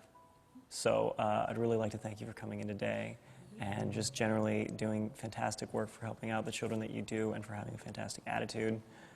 Thank you so much for coming in, Mama Hill. It's my pleasure. You should watch cartoons. I do. Yeah, oh, good. What's your favorite? Oh, my favorite is Clifford the Red Dog. Clifford the Big Red Dog, Adventure Time for me. You should check it out. It's great. So Pancake, subscribe. Oke, teman-teman. Ada yang mau berbagi nggak? Kata kunci video tadi apa? Satu kata aja. Satu kata.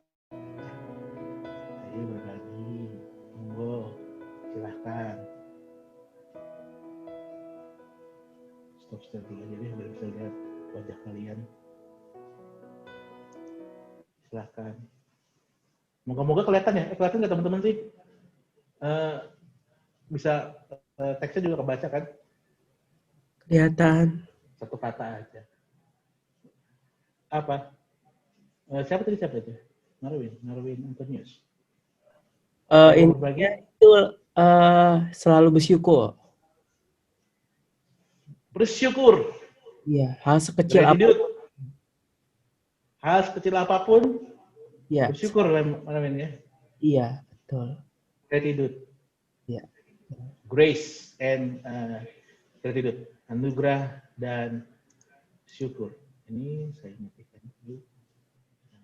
Iya.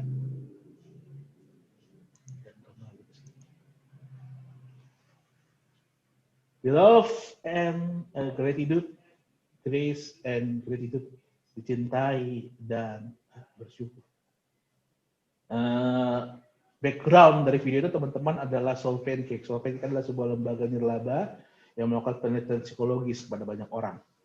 Tes yang dilakukan kepada Mama Hilda adalah happiness test, tes kebahagiaan.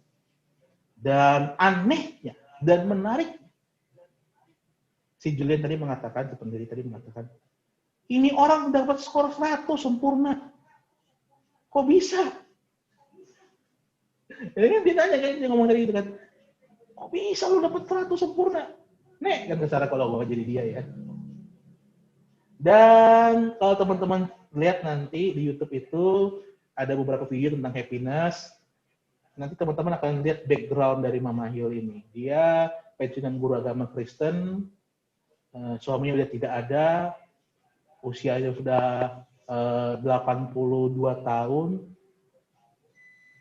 Tapi kemudian dia memutuskan untuk mengumpulkan anak-anak yatim, dia kumpulin, dia berikan gajinya, pensiunannya itu untuk mereka dan mendidik mereka supaya mau sekolah, rajin sekolah.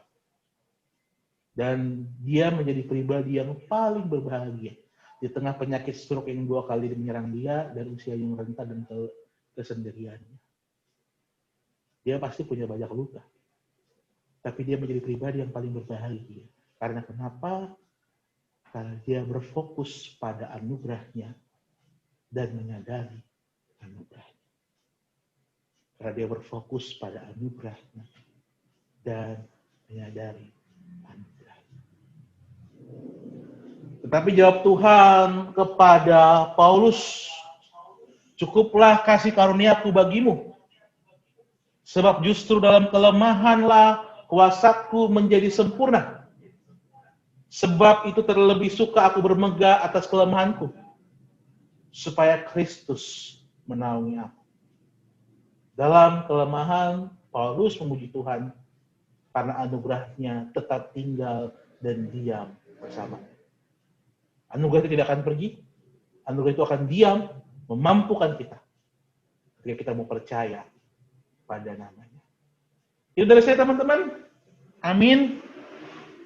Saya serahkan dulu, apa boleh mungkin sharing lagi, atau ada yang mau bertanya, ada yang mau menambahkan, it's okay.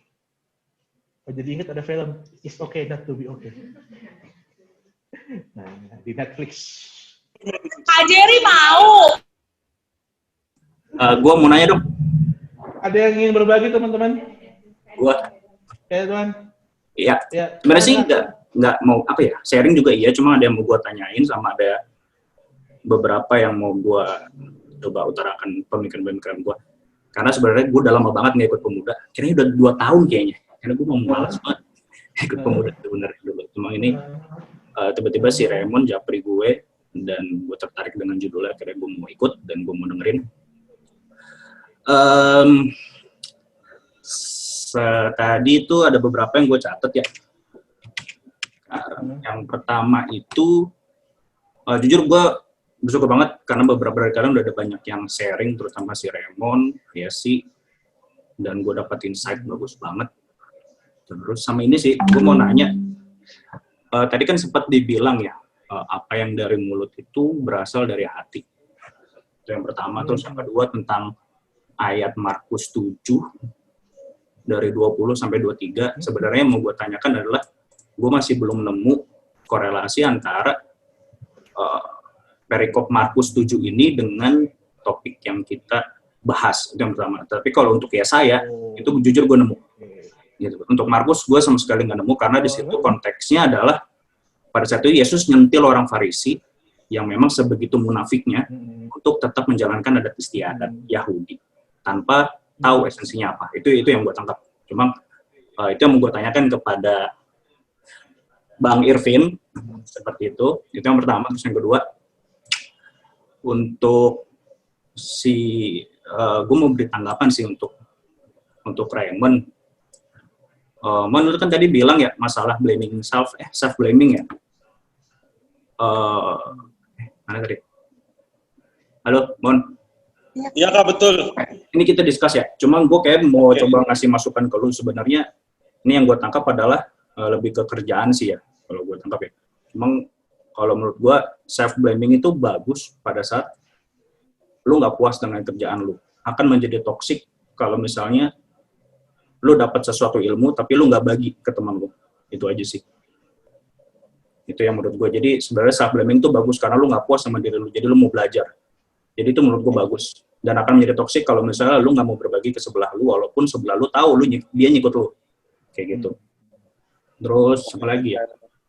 Sama yang dari ini, gue mau discuss tentang apa yang dari mulut berasal dari hati. Karena yang gue tangkap dari Markus 7 tadi, justru Yesus sedang menyatakan bahwa dia mau ingin meluruskan bahwa apa yang dari mulut itu nggak selalu keluar dari hati. Ini jelas banget sih sebenarnya.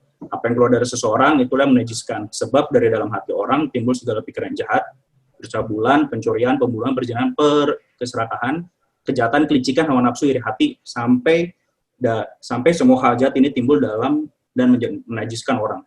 Yang gua tangkap adalah di sini Yesus sedang menyatakan bahwa lu kalau misalnya ngomong, tolong lurus dari hati apa, yang keluar apa. Jadi Yesus ini sedang menyatakan bahwa, kalau menurut gue ya, cuma ini yang sedang mau gue tanyakan ke Bang Irvin seperti ini. Kayak gitu aja sih. Oke. Gue Markus dulu ya. Begini teman-teman. Apa yang membentuk budaya Yahudi? Apa yang membentuk budaya Yahudi? Chauvinisme. Rasa paling menang sendiri. Apa yang membentuk budaya Yahudi? Rasa chauvinis. Dari mana chauvinis itu muncul? Tekanan, luka batin yang terjadi dari mulai perjalanan mereka. Nah itu mungkin gambaran historis kritisnya. Tapi kalau kita lihat dalam bahasa Indonesia sehari-hari, BIMK, jadi begini teman-teman. Markus 7 ayat 20,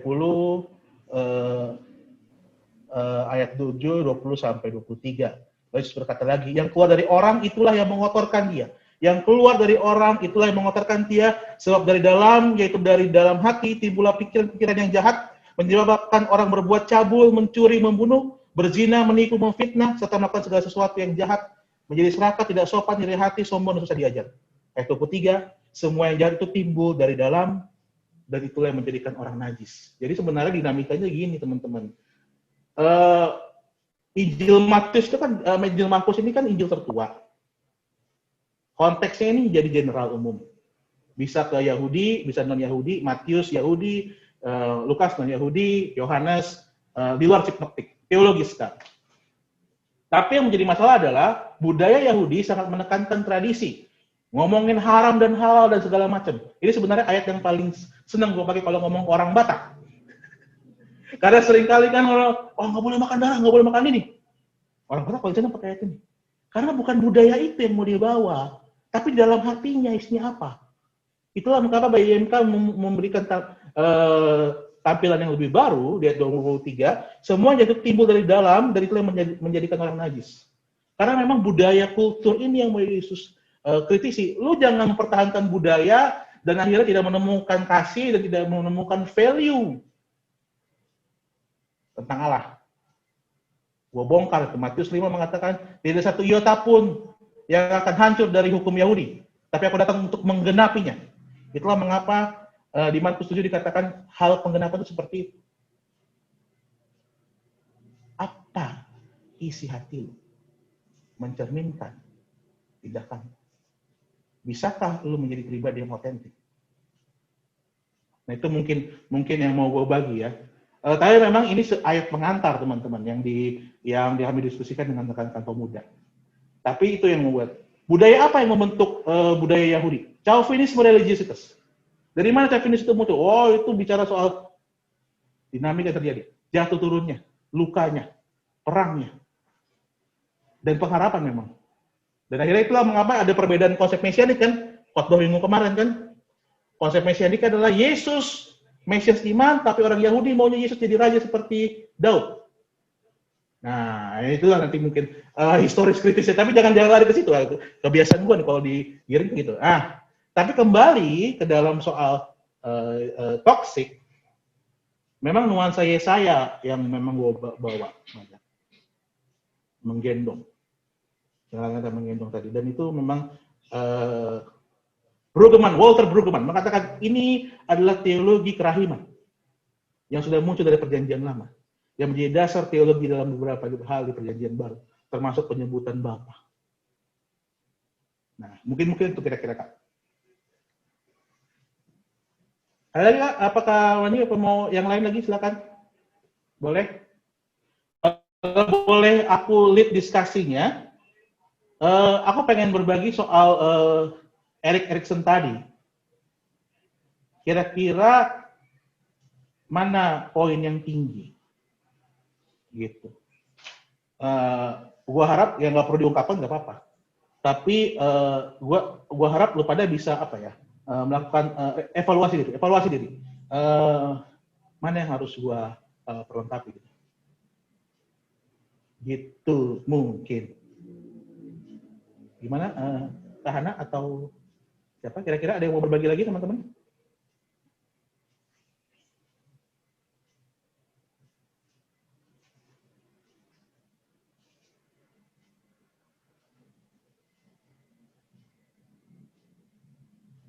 Ada lagi.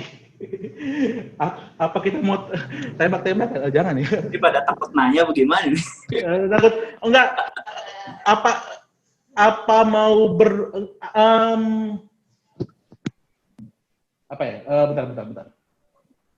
Share teman-teman share. Apa yang tadi mau ngomongin? New life ini ini pemikiran yang lebih teologis sebenarnya. New life hanya bisa dimulai ketika kita bisa menemukan old life kita. Life, faith, live in faith, Thomas Drum, pakar pendidikan Kristen. Kalau mau nanya lebih dalam, nanya sama Mas Krisno yang MPDK. Life, faith, live in faith. Jadi kalau kita tidak mau mengangkat old life kita akan sulit untuk mengkaitkan dia dengan faith formation, dan akhirnya akan menjadi sulit to live in faith. Tapi ya ini dorongan aja. Saya kembalikan lagi. Apalagi teman-teman yang mau berbagi gitu. Moga-moga nggak keberatan ya. Apa keberatan tadi ya? Atau ada yang bingung? Yuk, yang lain mungkin ada yang mau sharing lagi. Kayaknya nggak ada deh, Kak. Masih pada malu. Nggak ada ya. Malumang. Oh, oke.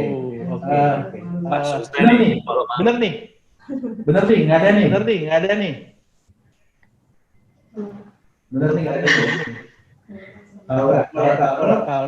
Enggak. Karena kami dulu kan agak jauh-jauhan di sini satu rumah, jadi bisa saling mendengar mic-nya. Closing ya berarti ya. Sebelum ke Hana ya. Apa ya? Ngomong cinta gampang, merasakan cinta sulit. Ngomong I love you gampang, tapi tindakannya sulit. Nah, Tuhan kita Yesus Kristus menunjukkannya. Dia ngomong I love you dan ditunjukkan secara nyata. Tapi sekarang adalah, maukah kita menyambut cinta itu? Atau mau kita membiarkan cinta itu bertepuk sebelah tangan? Maukah kita menyambut cinta itu atau membiarkan cinta itu bertepuk sebelah tangan? Dengan sikap-sikap kita yang merasa diri bisa dan mampu sendiri. Ini PR-nya. Bukan hanya PR teman-teman, PR saya juga.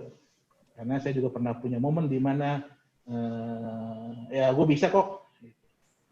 biarlah taktik dan rancangan gue yang jadi jalan. Begitu. Tapi itu yang mau saya katakan, apakah cinta Tuhan menjadi cinta yang bertepuk sebelah kanan. Kalau dari cinta itulah pemulihan akan muncul. Oke, itu dari aku ke Hana. Aku serahkan kembali ke Hana. Hah? Oh, langsung doa syafaat? Langsung doa syafaat tuh? Oh gitu, oh, siap. Oh, doa syafaat persembahan ya. Oke teman-teman, kita masuk dalam doa syafaat. Ada beberapa pokok doa yang ada, nanti saya akan pimpin bersama ya. Kita semua. Oh sorry. Oke.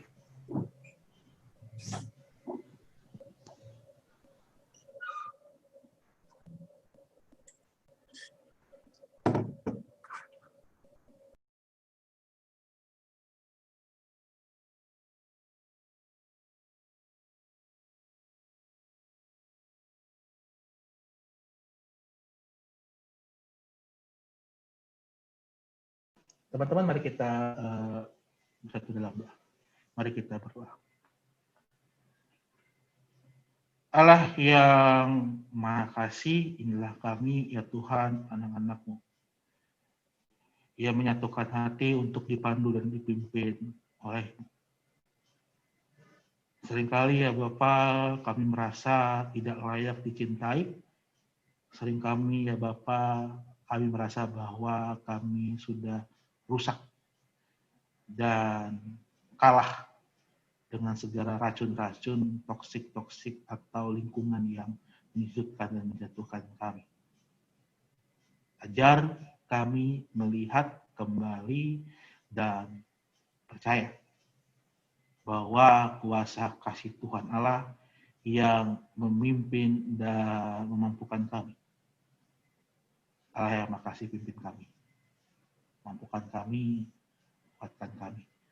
Khusus ketika kami mulai boleh menyadari dan mengevaluasi diri.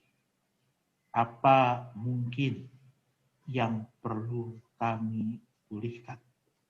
Apa mungkin yang perlu kami damaikan? Hari ini ya Tuhan, kami ingin berdoa secara khusus untuk pergumulan-pergumulan kami. Saya berdoa ya Bapak untuk kesehatan kami, semua anggota Komisi Pemuda dan Keluarga. Banyak kekhawatiran dan ketakutan kami yang kami alami ya Tuhan ketika kami menghadapi COVID-19 ini. Dan biarlah ya Bapak kami menjadi pribadi yang bisa menjaga diri kesehatan kami. Makan yang baik, lakukan protokol kesehatan ya Bapak, supaya kami terhindar dari penyakit COVID-19 ini. Dan ajar juga kami ya Bapak juga untuk bisa membantu sesama kami yang mungkin kesulitan dalam pandemi ini. Kami ingin hadir ya Bapak, mendoakan dan memampukan mereka. Mungkin di antara mereka ada yang kehilangan pekerjaan karena pandemi ini. Biarlah kekuatan dan pengharapan Tuhan senantiasa memampukan mereka. Berdoa ya Bapak, secara khusus juga untuk teman-teman kami yang karena pandemi ini harus melaksanakan perkuliahan jarak jauh. Ternyata ya Tuhan, proses perkuliahan ini menjadi perkuliahan yang cukup melelahkan. Lindungi dan mampukan kami, biar Roh Kudus memimpin kami dalam kerajinan untuk terus mengikuti perkuliahan dengan baik, mendapatkan ilmunya, dan menerapkannya dalam hidup pekerjaan kami. Untuk juga teman-teman kami yang tengah bekerja, baik work from home atau work from office, Tuhan pimpin dan mampukan mereka. Tuhan yang kasihi dan lindungi mereka. Terkhusus mereka yang harus berusaha, berjuang, tetap bekerja di tengah pandemi ini, biarlah perlindungan Tuhan melindungi dan melingkupi mereka. Untuk teman-teman kami yang tengah berjuang mencari pekerjaan, ataupun yang tadi kehilangan pekerjaan karena pandemi ini ya Bapak. Kami yakin dan percaya Allah yang Maha Kasih memimpin dan memampukan mereka memiliki rencana. Ajar mereka untuk percaya. Ajar mereka untuk beriman. Mencari pasangan hidup pun juga kami bawa dalam doa ya Tuhan. Kami yang mungkin tengah bergumul untuk pasangan hidup kami. Kami akan percaya Tuhan telah mempersiapkan pribadi yang tepat, yang cocok untuk mendampingi hidup kami. Kami juga berdoa ya Allah secara khusus untuk gereja kami kayak Perumnas. Kemarin kami telah mengadakan ibadah onsite terbatas untuk peristiwa gerejawi tertentu. Tapi kemudian kami memutuskan kembali ya Bapak untuk kembali full online. Kembali di rumah masing-masing. Karena ternyata pandemi ini belum usai, ya Tuhan. Biarlah proses ini, proses pemulihan bangsa ini, kami bawa ke dalam nama Tuhan yang memampukan kami. Kami juga berdoa, ya Tuhan, secara khusus juga, untuk mungkin ada teman-teman kami yang belum dapat mengungkapkan pergumulannya, lukanya. Tapi kami mau belajar percaya bahwa kasih Tuhan yang memimpin dan memilihkan kami. Inilah doa kami ya Tuhan, dan Kristus bersama kami yang hidup. Kami berdoa dan mengucap syukur. Amin.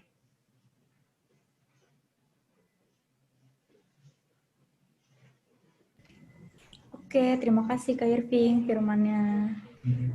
Nah, sekarang kita mau memberikan sedikit apa yang udah Tuhan berikan kepada kita, bisa lewat persembahan. Itu atas nama Kariska Fitriani dari BCA, BCA atau OVO. Silakan untuk yang mau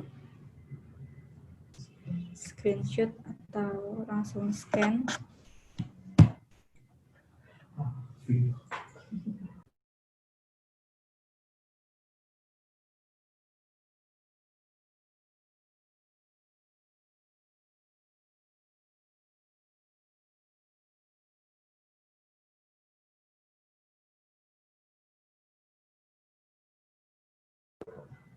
Ya, sebelum kita mengakhiri ibadah kita, aku mau share sedikit dari yang tadi Kak Irving udah jelasin.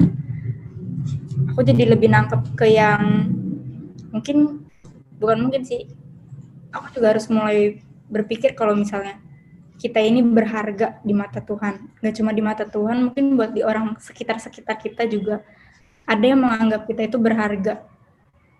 Terus kita juga harus lebih mungkin berdamai dengan diri sendiri, dan aku juga masih belajar sama ini. Dan untuk menemukan orang yang kita percaya dan bisa buat bantu kita sharing, emang gak gampang sih, tapi ya kita harus coba cari orang tersebut, mungkin dengan orang tua atau sahabat yang udah bener-bener deket banget sama kita buat bantu kita. Kita juga harus belajar buat lebih nggak takut, karena aku juga baru-baru ini sih ngerasa kayak, karena ada orang yang bilang berarti mungkin lu dari sekarang harus mulai belajar berani, dan di situ aku langsung yang ngerasa oke, kayaknya mungkin emang bener sih, dari sekarang udah waktunya juga buat ngelupain yang kayak gitu. Mungkin nggak dilupain kata Kak Irving tadi kan, tapi kita juga harus belajar. Itu aja dari aku. Kita langsung mau nyanyi lagu penutup. Lagunya Ku Bersyukur Bapa.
kasih-Mu sempurna, nyata dalam hidupku. Ku bersyukur Bapa, ku bersyukur Tuhan, buat kasih setia-Mu di dalam hidupku. Ku bersyukur, ku bersyukur Bapa, ku bersyukur Tuhan, buat kasih setia-Mu di dalam hidupku. Ku bersyukur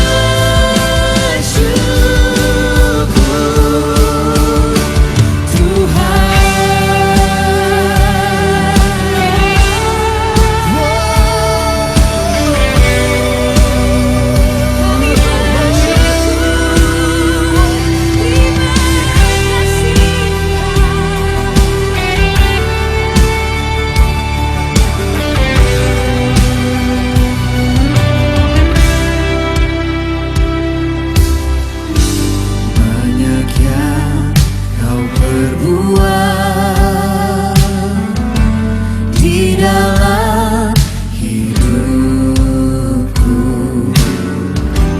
Rancangan indahmu terjadi di hidupku. Bapa yang mengerti segala yang ku perlu. Kasih-Mu sempurna, nyata dalam hidupku. Bersyukur Bapa, ku bersyukur buat kasih setia-Mu di dalam hidupku. Ku bersyukur, ku bersyukur Bapa, ku bersyukur Tuhan, ku bersyukur Tuhan, buat kasih setia-Mu di dalam hidupku. Ku bersyukur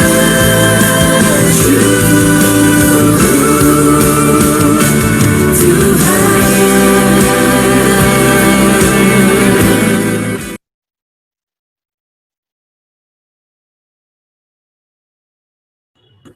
Mari kita bersatu dalam doa.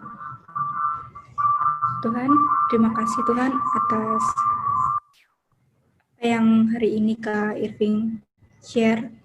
Kiranya kami dapat lebih paham untuk toksik ini Tuhan. Kita lebih punya solusi untuk diri kita masing-masing, dan kita juga bisa sharing ke orang lain tentang apa yang hari ini kita dengarkan. Berkati juga Kak Irving Tuhan atas pelayanannya, berkati juga teman-teman kami semua Tuhan atas pergumulan hidupnya Tuhan. Terima kasih Tuhan, dalam nama Tuhan Yesus, haleluya, amin. Oke, selamat malam Sabtu, selamat malam Minggu semua. Warta Pemuda.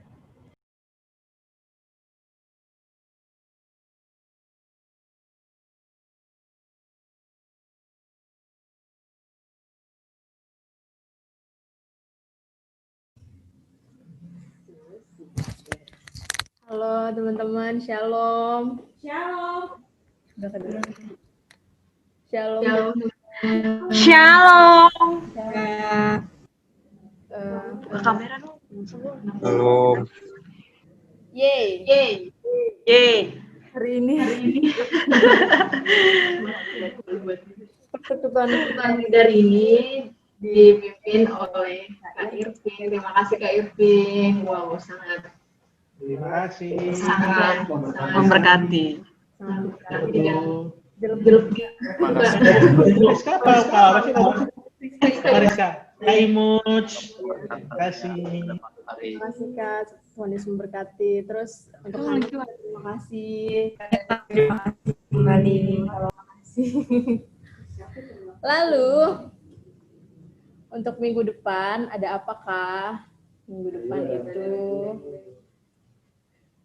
Minggu depan itu kita akan ada talk show, tapi tetap dalam talk show-nya itu tetap masih mengenai toxic juga. Nah, yang penasaran toxic apa lagi selanjutnya, mungkin bisa dilihat ada nanti kita bakal share link di itu melalui YouTube.